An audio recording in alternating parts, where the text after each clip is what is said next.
It's November 4th, 2011.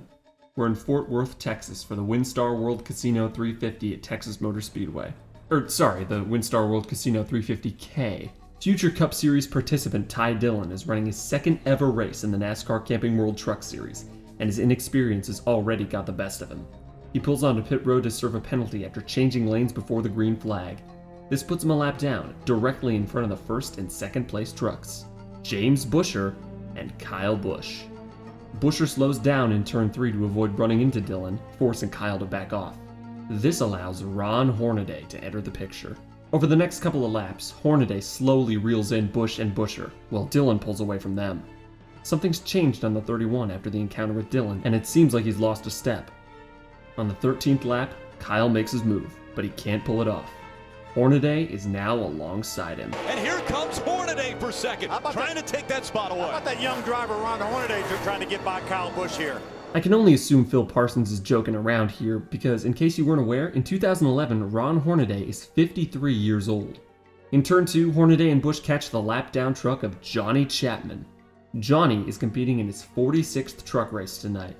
He'll finish 29th after his transmission fails tonight, and in 2 years' time, his career in the National Series will come to a close, never having finished higher than 25th in points, and leading a grand total of 6 laps. You might consider Johnny to be an insignificant dot in NASCAR's record books, but when Hornaday and Busch catch him, he's as relevant as anyone will ever be. Ooh, Chloe wide into turn 4. That moves Kyle Busch all the way up the racetrack. He has to catch it before he gets to the wall, and Hornaday catches the wall. This impact is devastating for Ron Hornaday. Entering this race, he was 15 points down in the championship race, in 3rd place behind Ty Dillon's brother Austin and the man ahead of him, James Buescher. There isn't too much damage to the 33 truck though, so it looks like he'll be able to continue, albeit after losing all his track position. It'll be an uphill battle, but Ron Hornaday's quest for the championship is far from over. Kyle Busch, on the other hand, isn't competing for a championship. He's moonlighting or bushwhacking in a lower series for experience, sponsors, trophies, owner's points, fun, all of the above. The point is, he isn't racing for points. Despite this, he'll go on to be the winningest driver in Truck Series history, currently standing at 67 wins, 16 more than his closest competitor, Ron Hornaday. Perhaps this drive to become the greatest in series history is what set Kyle off in this moment. Perhaps it was something else, which we'll touch on in a few minutes. But for whatever reason, after he and Hornaday hit the wall, Kyle Busch sees the red mist. Caution down, caution down. Caution is going to come out. Both drivers trying to get by. Look like the 17 of Timothy Peters. They slid up the racetrack, and now Kyle Busch not happy at all. It's all good, dude. And Kyle Busch is going to turn the 33 into the wall. A championship contender, Hornaday in the wall. By 2011, Kyle Busch has a reputation. Sure, he drives dirty, sure, he spins people out, but he's never done anything like this before. He, while racing in a series where he's not even eligible for points, just intentionally wrecked another driver who was in the thick of the title fight at over 100 miles an hour while the caution was out.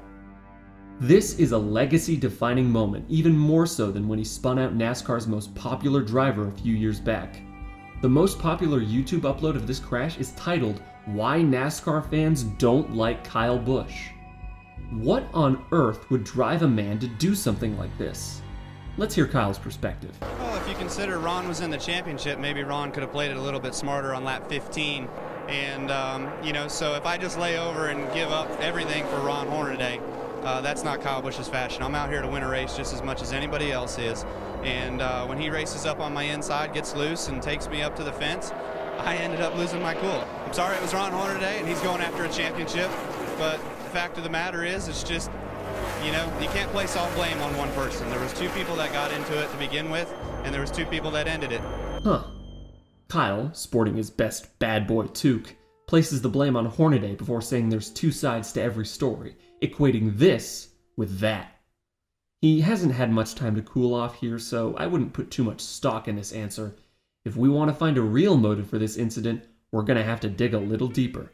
To do that, we'll have to take a look at the man who ended up in victory lane that night, Kevin Harvick. So he wrecks Hornaday under the caution. I'm leading the race in the trucks and wound up winning the race. Well, on the radio, I was livid because Hornaday was going to win the championship that year. So it basically cost us the championship, and I was mad. And I said on the radio, I said, if somebody doesn't go over there and kick his ass right now, I said, I am going to be completely disappointed in everybody that is in that pit. Oof, well, man. my guy mother function, Josh Jones. He's going after Kyle Busch, and he is on his way to the garage and goes up into Kyle Busch's trailer, and the NASCAR official pulls him back. So pulls him out of the trailer, takes his hard card, puts him in the lounge of the trailer. Oh boy. So I win the race, and I'm just fuming, just waiting to get out of the truck. I pull into victory lane. The first person that is at my window is NASCAR security. Leans in my car, and he said, do not get out of this truck and make a scene. Ron Hornaday's truck is owned by Kevin Harvick. And in 2011, Kyle Busch and Kevin Harvick, to say the least, are not friends. To the best of my knowledge, this feud kicked off at the end of last season when Harvick spun Busch in Miami. After that came Darlington, where Kyle got him back, and then sent Harvick's empty car into the pit wall before he could get a punch. Then at Bristol, Kyle gets sent into the wall by Elliott Sadler, another Harvick-incorporated truck. He hunts Sadler down in a manner reminiscent of Matt Kenseth a couple years later. Maybe Dollar General just does that to you. All this to say, Kyle Busch does not like Kevin Harvick.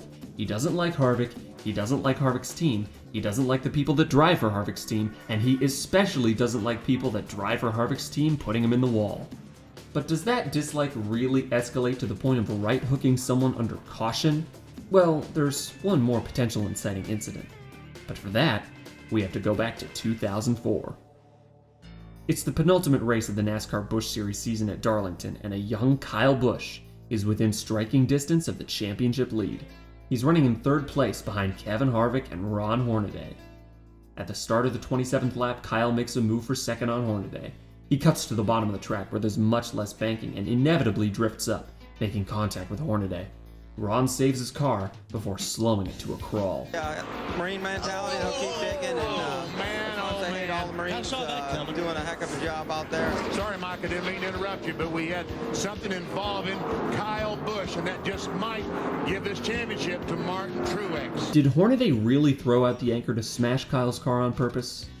It's hard to say, but Greg Biffle, the other driver involved, certainly thinks so.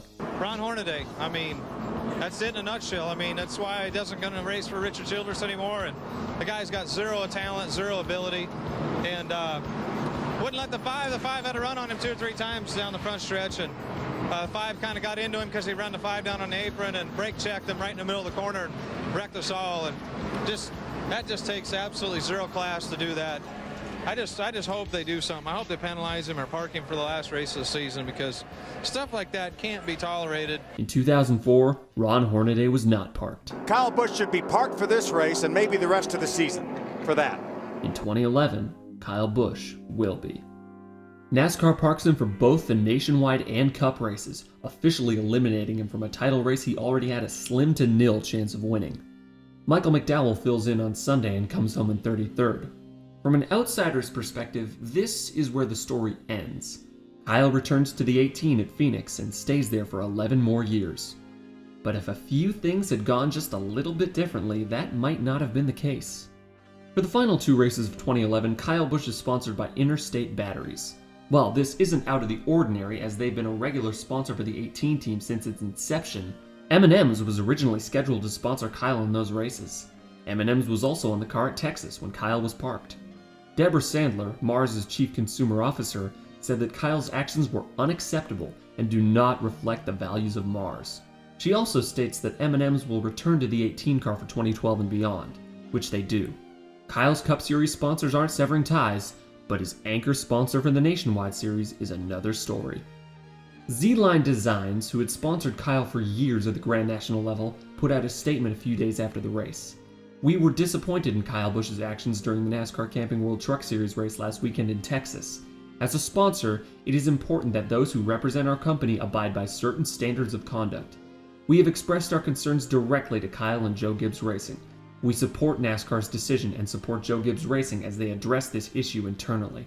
Not much to go off of, but you can tell that it's more firm than M&M's statement since there's no commitment to sponsoring Kyle in the future. In an inverse of M&M's, Z-Line stays on for their final scheduled race of the year in Miami, but Denny Hamlin takes over driving duties. Z-Line Designs will never again sponsor Kyle Busch in NASCAR. JGR had prepared for worse outcomes than this. They've called up Eric Almirola to take over the 18 to close out 2011 should Kyle be suspended further. Thankfully for them, he isn't. Kyle returns at Phoenix and Homestead, finishing 36th and 23rd in a disappointing ending to his season. He rebounds in 2012 by winning the Budweiser Shootout and would go on to win 2 championships in the 18 before leaving for Richard Childress Racing in 2023. This all got me thinking, how close was Kyle Busch to getting fired? What if the people at M&M's were just a little more like the people at Z-Line and refused to ever sponsor Kyle again? Would Joe Gibbs stand by his driver or his sponsor? And if Gibbs did stand with his sponsor, where would Kyle go? The biggest opening seat entering 2012 was Team Penske, but they'd likely be hesitant to hire Kyle given that they had just fired his brother Kurt for behavioral issues. While there's no denying the Busch brothers' talent behind the wheel, their temperament left a lot to be desired. After all, Kyle was charged with driving his Lexus 128 miles an hour in a 45 zone that same year. By the end of 2011, the Busch brothers were toxic commodities, and they'd be hard-pressed to both find quality rides in the Cup Series. And who would take over the 18? Would Eric Almirola have taken the ride full-time in 2012? Could this open up a path for Joey Logano to stay at JGR? There's an ocean of possibilities that were very nearly opened up when Kyle Busch's anger got the best of him at Texas Motor Speedway. If Hornaday hadn't slowed up in 2004, if Harvick hadn't spun him in 2010, if Ty Dillon started the race cleanly, or if Johnny Chapman decided to hang up the helmet a few years earlier, maybe it never happens. Or maybe Kyle Busch was always going to wind up doing something like this. Holy cow, I can't believe he did Championship that. contender Ron Hornaday, hard into the wall. Kyle Busch sends him in.